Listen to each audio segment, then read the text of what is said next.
basically what this is saying is we the players authorize the WNBA player reps. We authorize you to go on strike if you think it comes to that.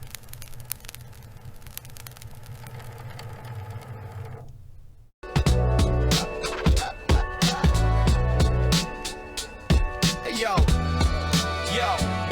you check the mic, 1, 2, we clear, ready to transmit. Pro fan hoops on the court, we got the game lit. Not talking highlight reels just for the common glance. We talking dedicated skills, taking every chance. From logo threes to rebounds, Chicago got the me-bounds. Asia got 3 chips, Las Vegas aces in the town. You tune into the channel if you want to get the facts. Women's basketball is fire, no need to relax.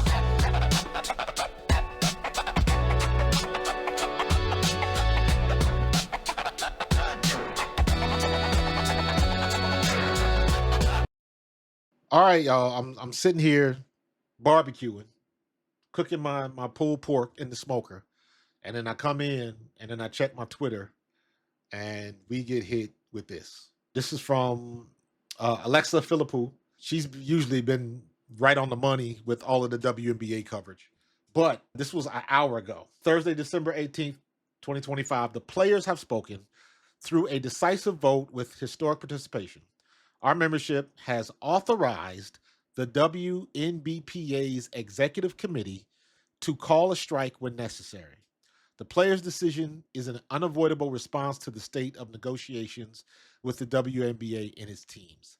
Time and again, the players' thoughtful and reasonable approach has been met by the WNBA and its teams with a resistance to change and a recommitment to the draconian provisions that have unfairly restricted players for nearly 3 decades. The players' vote is neither a call for an immediate strike nor an intention to pursue one.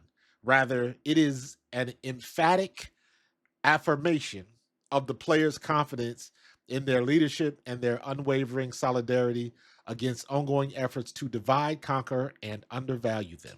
That's worded very interestingly. Let it be known the players remain united, resolute, and prepared to fight for the value and their future. But let me read it again.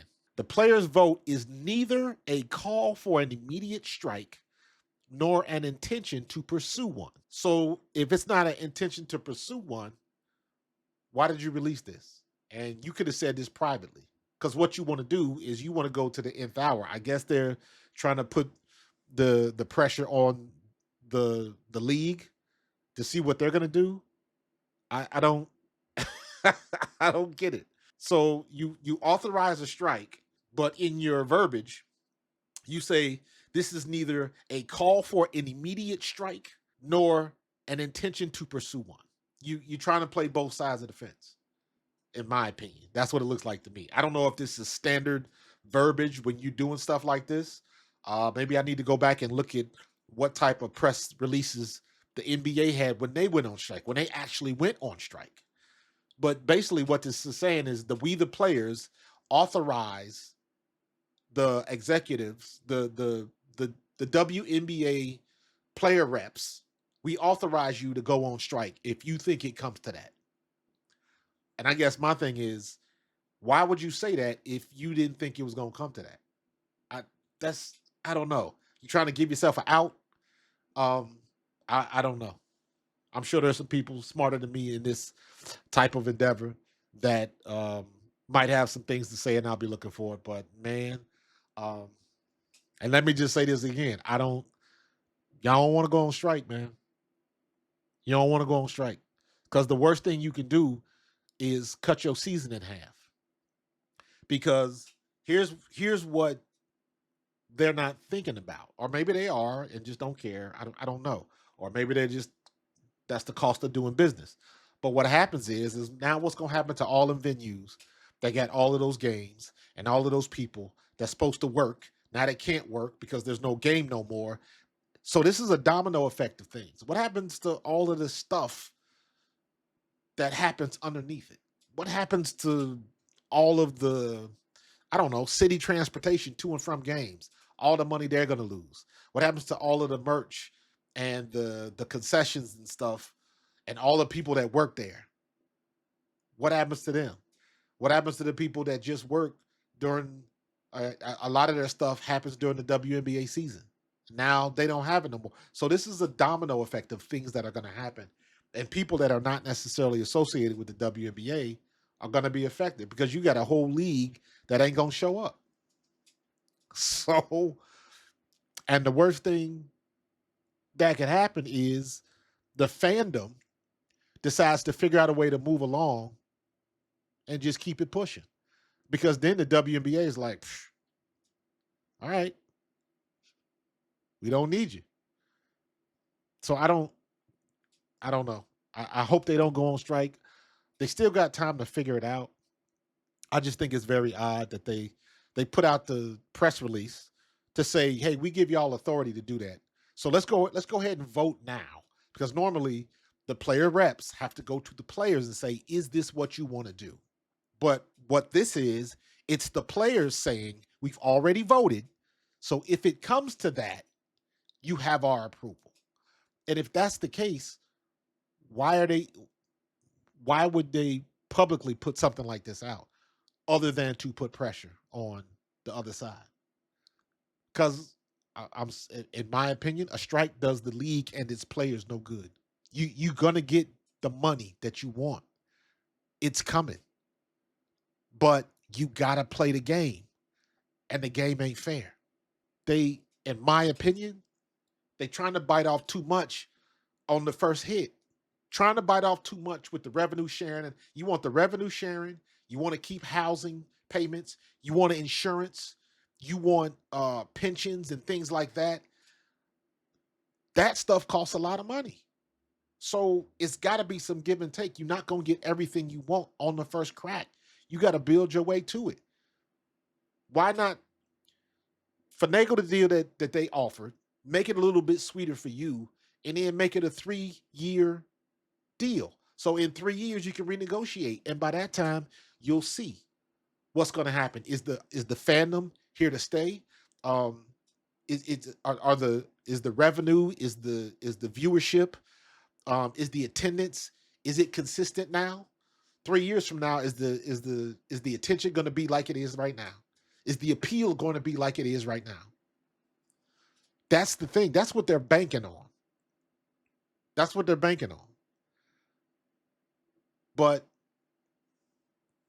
it sounds like a little bit, and again, this is my opinion.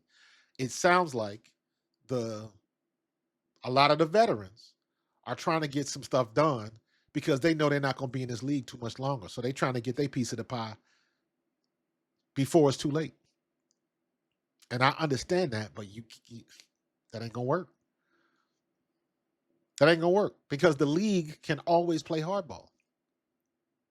And if everybody goes to Project B or whatever it's going to be called, um, that doesn't help the league because eventually everybody can't go to Project B. Like everybody ain't gonna be able to do that. So now you get all of this history, all of this. That's the other thing. You wipe if you go on site, if the players go on strike and something happens to the league where the league can't continue because the league is not long at all. The season is not long at all. And now you're going to cut it off even more if you go on strike. Because now you got a truncated season. Now you got to try to figure out how you are going to get everybody back in the gym, get everybody in shape, reorganize the schedule because now the schedule's shorter. What are you going to do for the playoffs? Because now the records are going to change a little bit. So like there's a lot of things, there's a lot of dominoes that are going to fall because you might end up with 3/4 of a season or half a season. Where does what point do you cut it off to say, okay, it's been going too long, we can't play? Is it at the halfway point? Is it under the halfway point? Is it 3/4? Because you got all this other stuff that's going on, and the WNBA is not in a good spot as far as lengthening the season, starting early or starting later, because you smack dab at the end of the NCAA season. If you start earlier, you got seniors in college playing in the NCAA tournament while the WNBA is going on. That's what you're going to have, and that's not going to work. That's not going to work. Number one, you're going to lose your viewership because everybody's going to be watching the NCAA tournament, not the WNBA. And it just doesn't. That's too much change. And I think that some of the veteran players might be biting off more than they need to bite off on this first hit for the new CBA. You're not gonna get everything you want on the first crack at it. Don't try to go for the gusto now. Don't try to get everything. You're not gonna get everything. Work your way up to it. I could be wrong. I could be totally wrong because they deserve their money. Um, the viewership thing is tricky in my estimation. They had steady growth, and then Caitlin Clark happened, and then it went through the roof. And the optics are that the WNBA players want to act like the attention that they've gotten the last 2 years with that last crop, Caitlin Clark, Angel Reese, then Paige Beckers, and then when that crop came in, fueled by the Caitlin Clark effect, right? They want to act like this has been here for decades, and that's not the case. Y'all started gaining ground with when Asia Wilson started working, and that's gaining ground. Asia Wilson didn't blow it up. She didn't blow the roof off of it. Caitlin Clark did that. Caitlin Clark was the Tiger Woods effect. That's what Caitlin Clark was. People want to deny it. Yeah, Angel was just as good too, and all these other players, and Paige was good. This has nothing to do with whether you are a good player or not. Asia Wilson, and I said this a billion times already, Asia Wilson is the best player in the WNBA, period. But she is not the most popular.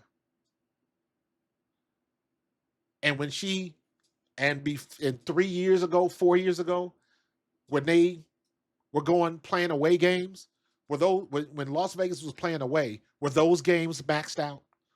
Were those games at capacity? That's easy enough to figure out. And my guess is they probably got better attendance, but were they capacity? Were they sold out? Probably not. So growth doesn't mean you blew the top off of it. When you blow the top off of something, that means, look, there's people standing in lines. Hopefully they can get some seats. Everything is sold out. When Tiger Woods happened, all of these lesser golf tournaments were selling out if he was playing. And a lot of them weren't ready for that.